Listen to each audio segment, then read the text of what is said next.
ഞാൻ നീക്കിക്കഴിഞ്ഞില്ല, ആലോചിക്കുകയായിരുന്നു. അത് പാടില്ല. അമ്മ കൈയെടുത്തതിന് ശേഷമാണ് ഞാൻ വെട്ടിയത്. അത് പാടില്ല. രാജകുമാരി പറഞ്ഞതാണ് ന്യായം. മഹാറാണി മനസ്സിൽ കണക്ക് കൂട്ടാൻ വെറുതെ വെച്ചതാണ്. അങ്ങനെയല്ല, രാജകുമാരി പറഞ്ഞതാണ് ശരി.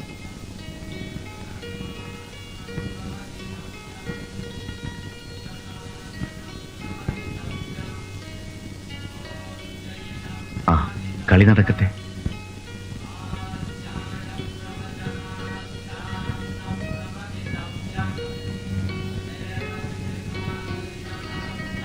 മതിയാക്കിയോ? അടിയറവ് പറയാതെ രക്ഷപ്പെട്ടു അമ്മ, അല്ലേ? അച്ഛൻ അസ്വസ്ഥനാണ് ശാന്തേ. കണ്ടില്ലേ, നീയും നിന്റെ വായാടികളും ഇവിടെ ബഹളം വെക്കണ്ട.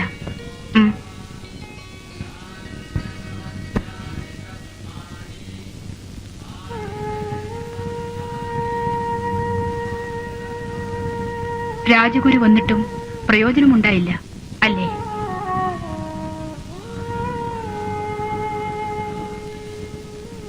ഉദ്യാനത്തിൽ ഞാൻ ഓമനിച്ചു വളർത്തിയ ശതപത്രങ്ങളെല്ലാം പോയി. കുടിനീരെത്തുന്നുണ്ടല്ലോ കൊട്ടാരത്തിൽ. അതില്ലാത്ത വീടുകളാണ് അംഗരാജ്യത്തിൽ മുഴുവൻ. അയോധ്യയിലെ ആത്മസുഹൃത്തിന് ഒരു സന്ദേശം അയക്കാമായിരുന്നില്ലേ? എന്തിനും പോംവഴി ഉപദേശിച്ചിരുന്ന മഹാജ്ഞാനിയല്ലേ ആ ദശരഥ രാജാവ്? സരയൂ നദിയെ വഴിമാറ്റിയൊഴുക്കാൻ അയോധ്യാധിപന് കഴിയില്ലല്ലോ. ദത്തെടുക്കാൻ പാകത്തിൽ മകളെ ആത്മസുഹൃത്തിന് സമ്മാനിച്ചപ്പോൾ മുഴുവൻ പറയൂ.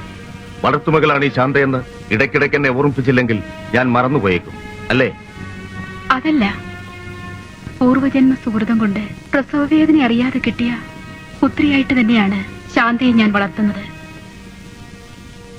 പക്ഷേ അവൾ വളരുന്ന നാട്ടിൽ ആപത്തുകൾ ഒഴിയില്ല എന്ന് കണ്ടറിഞ്ഞ് ഇങ്ങോട്ട് ദാനം ചെയ്തതാണെന്ന് പറയുന്നവരുമുണ്ട്. വൃഥാപവാദമാണ്, ഞാൻ വിശ്വസിക്കുന്നില്ല. ലോമപാദന്റെ പത്നിയായി ഒരു വന്ധ്യ വന്ന മുതൽ തുടങ്ങി അംഗരാജ്യത്തിന്റെ ശാപമെന്ന് പറയുന്നവരും ധാരാളമുണ്ട്. അതും ഒരു വൃഥാപവാദമാണ്, ഞാനും വിശ്വസിക്കുന്നില്ല.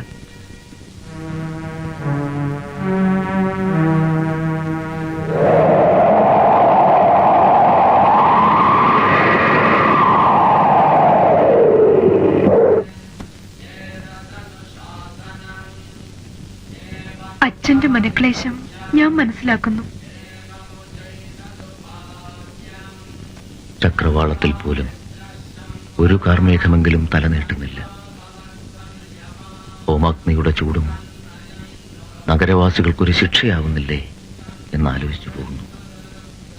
ഞാൻ തപസ് അനുഷ്ഠിച്ചാൽ മഴമേഘങ്ങളെ തടവിൽ വെച്ച് ദേവദേവൻ കനിയുമോ? ഏത് കഠിന വ്രതവും ഞാൻ ഏറ്റെടുക്കാം. വെറും വാക്കല്ല. എന്നെ അനുവദിക്കൂ.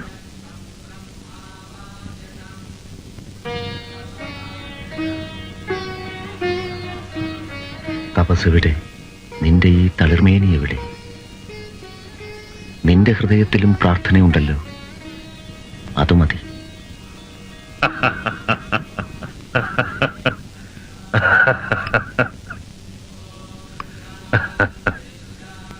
സന്തോഷവാർത്ത എന്താണ്?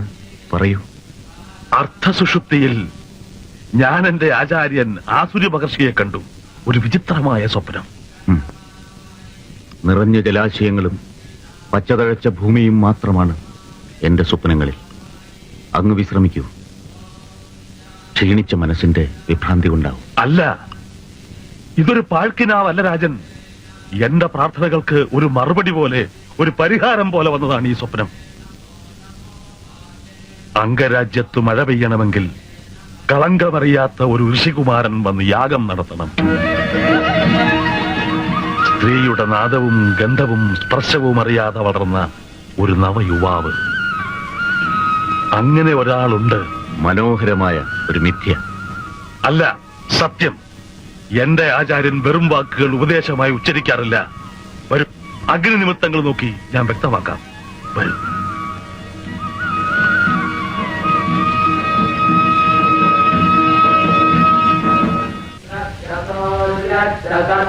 ബ്രഹ്മ പ്രജാപതി भूतं वदिष्ये भुवनं वदिष्ये तेजो वदिष्ये यशो वदिष्ये तपो वदिष्ये ब्रह्म वदिष्ये सत्यं वदिष्ये तस्मा अहमिदमुपत्सरणमुपत्सरणम्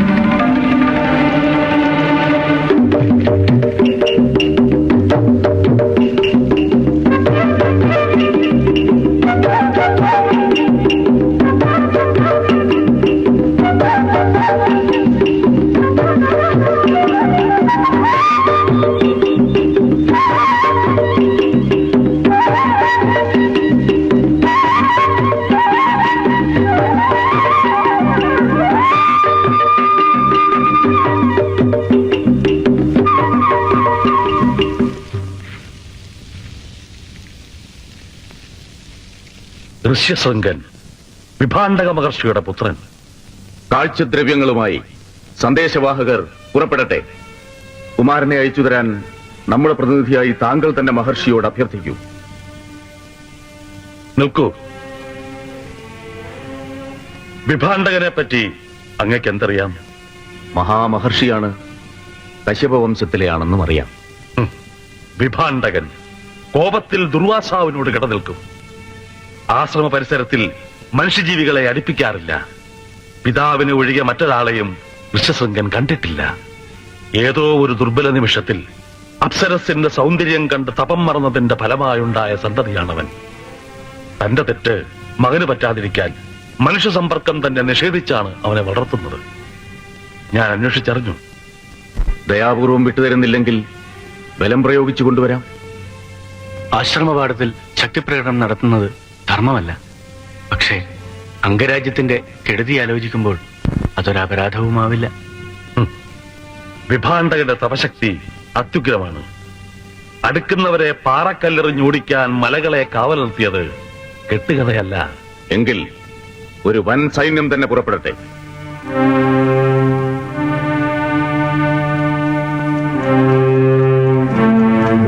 അലസത കൊണ്ട് വീര്യം കെട്ട സൈനികർക്ക് പ്രയാസമാവട്ടെ. ഋഷിവാടങ്ങൾ ആക്രമിച്ച് കയറിയ ക്ഷത്രിയയുടെ വംശനാശത്തിന്റെ കഥകൾ അങ്ങ് മറക്കുന്നു.